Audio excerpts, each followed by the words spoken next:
En la hora de la verdad, a través de Radio Red de RCN y con el patrocinio del Banco Popular, llega el editorial de Fernando Londoño.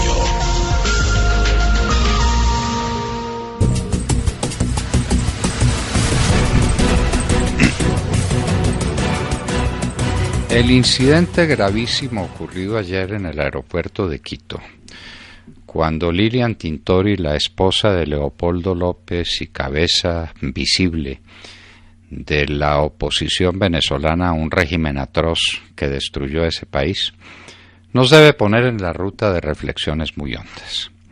Quien le impidió la entrada a Lilian Tintori al Ecuador, por ser probablemente una persona muy peligrosa para las instituciones de ese país, fue Rafael Correa, un déspota de pacotilla, un encantador de serpientes, cuando las serpientes son los pobres ecuatorianos que desgraciadamente reptan en busca de un porvenir mejor, mientras lo que les aguardan es un comunismo destructivo.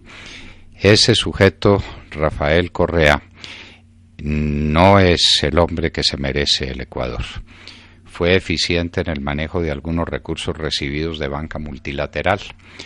Aprovechó la gigantesca bonanza petrolera en términos relativos que tuvo ese país en las épocas felices del petróleo a 120 y a 150 dólares.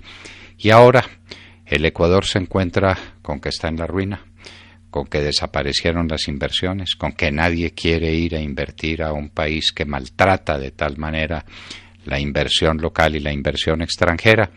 La situación del Ecuador es lamentable.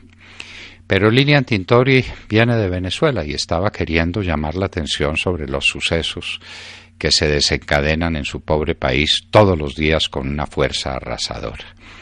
Venezuela está hastiada de los partidos tradicionales, y eso es verdad, y eso hay que considerarlo muy seriamente. Tanto el partido de Acción Democrática, el partido de Carlos Andrés Pérez, como el partido de la Democracia Cristiana habían hecho crisis. Eso era verdad. El país estaba desencantado. Sus enormes recursos petroleros le darían para vivir mejor. La corrupción era rampante. Había que ver lo que había pasado con el famoso Recadi, que fue la fórmula que utilizaron para reconvertir en dólares las obligaciones que estaban pendientes de pago al exterior en el momento de la crisis cambiaria. Todo eso es verdad. Pero no hay situación que no sea susceptible de empeorar. Nos lo decía hace unos minutos Nicolás Fernando Araujo, recordando una de las leyes más conocidas de Murphy. Toda situación es susceptible de empeorar. Y como las cosas estaban muy mal desde el punto de vista político en Venezuela, resolvieron los venezolanos dar un salto al vacío y apuntarse a la carta de un dicharachero, de un hombre ignorantón, audaz sobremanera, y con una tendencia comunista clarísima que muchos no entendieron al principio. El señor Chávez era un patán, un militar de muy cortos alcances intelectuales, pero que tenía muchísima ambición, estaba arrastrado por su ambición, y unas tendencias comunistas que eran inclusive mucho más marcadas en su hermano mayor que en él mismo. Era un hombre de muy cortas ideas, pero esas que tenía eran muy apasionadas y muy peligrosas. Y Venezuela dio ese salto al vacío y empezó un proceso que nos tiene que llamar la atención, porque han pasado ya muchos años de esta desventura y los resultados están a la vista. Venezuela es un país en ruinas y es el país más rico de América Latina. Los recursos probados, los recursos petroleros probados de Venezuela son los mayores del mundo, inclusive comparando con ventaja con los de Arabia Saudita. Venezuela es un país de una riqueza minera excepcional. Inclusive las instalaciones que ya existían sin haber sido perfeccionadas y mejoradas como debieron haber sido las de Sidor, por ejemplo, eran las mayores de América Latina. Venezuela tiene una tierra rica, huérrima, que con tratamiento adecuado diera no solamente para darle plena soberanía alimentaria al pueblo de Venezuela, sino para exportar con ventaja muchos productos. Venezuela lo tiene todo, una comunicación con los Estados Unidos vecinísima, una posición envidiable en el Caribe, todo lo tiene Venezuela y todo lo perdió Venezuela. La situación de Venezuela tiene que llamar nuestra atención. Venezuela está tan cerca y tan lejos. Ese nuevo mejor amigo de Santos, eso no es para tomarlo a la ligera y como un simple chiste. Es que es una demostración de las afinidades selectivas de las que hablaba Goethe. Los semejantes se juntan para rascarse, dice el adagio popular. Goethe lo decía de una manera mucho más inteligente, como corresponde a su talento casi sobrehumano. Las afinidades electivas funcionan. Y entre Santos y Chávez y Maduro hay una afinidad electiva profunda.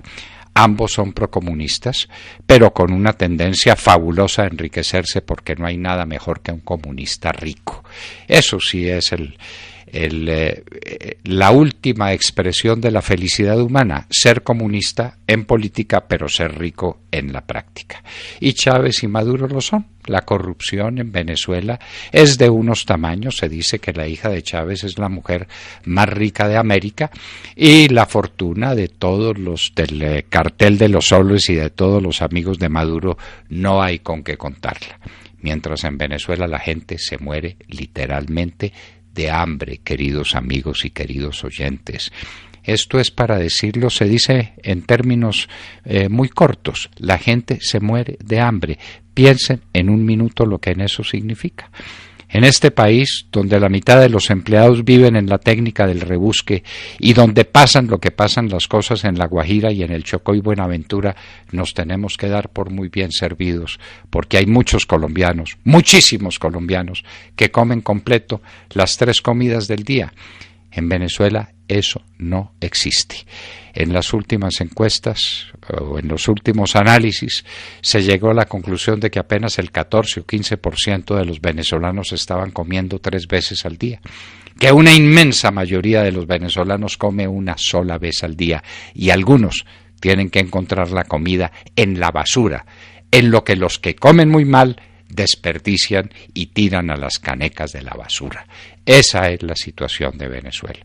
Pero además, en los hospitales no hay cómo atender a los enfermos, no hay cómo atender a los heridos de una violencia civil que se ha desatado hasta extremos inenarrables. Y la gente llega herida a los hospitales y la tienen que dejar morir porque no tienen elementos de trabajo, porque los hospitales están desinvestidos de toda capacidad para atender a los enfermos, para atender a los heridos, para socorrer a los niños recién nacidos, a los ancianos que demandan atención, a la gente que está enferma. Por eso, Venezuela necesita recursos de ayuda de todo el mundo, pero el gobierno tiránico de Maduro no los deja llegar, porque eso sería poner en evidencia la inmensa crisis que hay en Venezuela. Y como todo lo que tienen es una canciller grosera y de pocos alcances, una Delcy Rodríguez, si nuestra memoria no me falla, una mujer que tiene temperamento de mala verdulera en la plaza de mercado, porque la mayoría de ellas son gente buena, pero hay algunas que se expresan muy mal, pues de ese tenor es la canciller de Venezuela, buena para insultar, buena para decirle palabrotas a quienes simplemente ponen el dedo en la llaga diciendo la verdad sobre Venezuela. ¿Qué es lo que hay en ese país? Un verdadero genocidio. Cuando Venezuela no acepta la ayuda internacional, inclusive la que se le ofrece desde Colombia, cuando no recibe elementos indispensables para que los venezolanos no mueran de las enfermedades más elementales en hospitales carentes de toda capacidad de servicio, lo que se está cometiendo es un genocidio. Y Venezuela, señores, está al pie de una explosión que ya ha venido presentándose en sus primeras etapas y por eso miles de venezolanos, que suelen ser al mismo tiempo colombianos, con pleno derecho a reclamar su ciudadanía, están llegando a este país. Pero la explosión de Venezuela no será gratuita. Lo que ha pasado en Colombia por obra de la crisis de Venezuela no está escrito.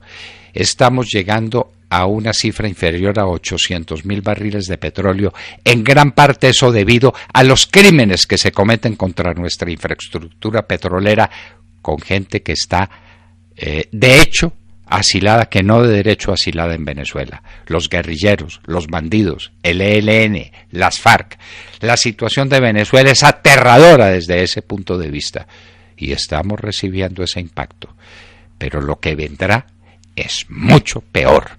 Venezuela y Ecuador, nuestros hermanos, nuestros aliados por naturaleza, con quienes debiéramos tener una situación de integración, que si hubiera funcionado otro sería nuestro destino, son nuestros peores enemigos potenciales, porque en ambos países estamos en vísperas de asistir a una crisis pavorosa. En el Ecuador hay una esperanza, el triunfo de Lasso en las próximas elecciones. En Venezuela no se ve ninguna, porque todo lo que se propone, inclusive desde el Vaticano, es una sucesión de diálogos inútiles mientras la gente se muere literalmente de hambre y de necesidades. Señores, las crisis de Venezuela y Ecuador se pueden y se van a sumar a la crisis colombiana, y aquello va a ser pavorosa, pero seguimos tratando todo a la ligera y con la banalidad de este gobierno, porque para Santos ellos son nuestros nuevos mejores amigos. Para nuestra canciller son las personas que le garantizan que la gente diga en Colombia que qué maravilla de relaciones internacionales que tenemos, cuando nuestros dos países hermanos literalmente explotan de hambre, de miseria y de necesidades, y cuando nuestros mares se van a perder por obra de la desidia y de la incompetencia de nuestra Cancillería y de nuestro gobierno. Eso es lo que pasa en el vecindario, amigos. Lo decimos desde la hora de la verdad para que no lo olvidemos y lo tengamos presentes. En el orden de nuestras prioridades debiera estar la atención real y objetiva del problema que representan Venezuela y Ecuador. Acaban de escuchar el editorial del doctor Fernando Londoño en La Hora de la Verdad en Radio Red a las 7 de la mañana, 25 minutos.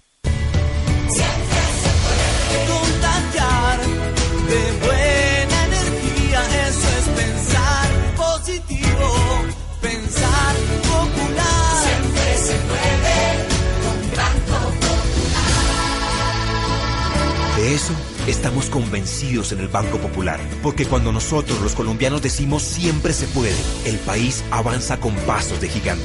Banco Popular. Somos Grupo Aval. Vigilado Superintendencia Financiera de Colombia.